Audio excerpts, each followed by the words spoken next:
Hi everyone, welcome to Short Sparks. My name is Atmanand Tiwari, and in the last video, I showed you multiple ways to use Midjourney. You can use Midjourney via midjourney.com or you can use Midjourney via discord.com, right? In this video, I'm going to show you what is the difference if you are using Midjourney via midjourney.com, then how to use Midjourney, how to set your aspect ratio, how to use reference images. If you want to do that in midjourney.com, then I am going to quickly show you how you can do that.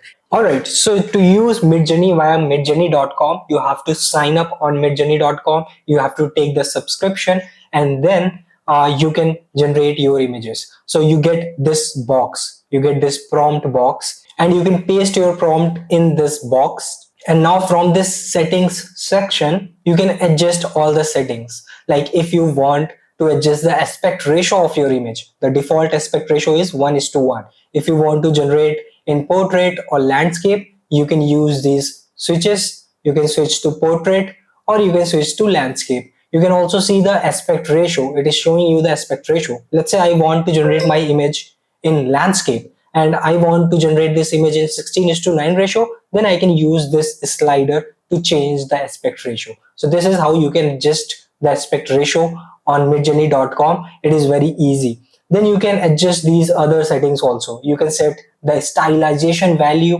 using this slider. You can set the weirdness, variety. We get all these different sliders.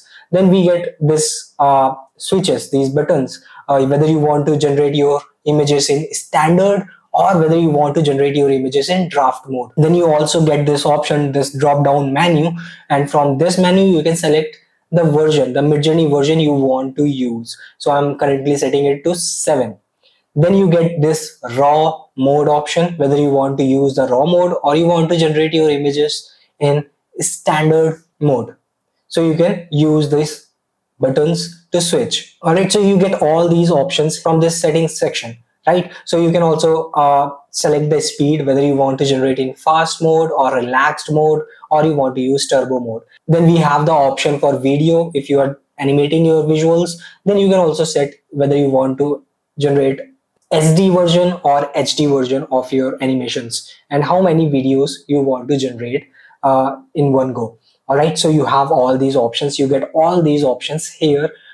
Once you are satisfied with all the settings, once you are done, then you can hit this generate button. Okay, and once you hit the generate button, your visuals will start generating. Okay, now to see the progress, if I go to this create section, I can see the progress. Okay, and then we have other options here like mood boards. You don't get mood board if you use Midjourney via discord.com. Mood board option is only available when you use Midjourney via midjourney.com. So you get this mood board. What is this mood board? I will explain in some other video. So our visuals are ready. Now you can see all the 4 visuals are generated, and this is how you can generate your visuals on midjourney.com. In the next video, I will show you how to generate your visuals in discord.com, and then I will also explain you what is the difference in both of these two platforms. So that's all for this video. See you in the next video.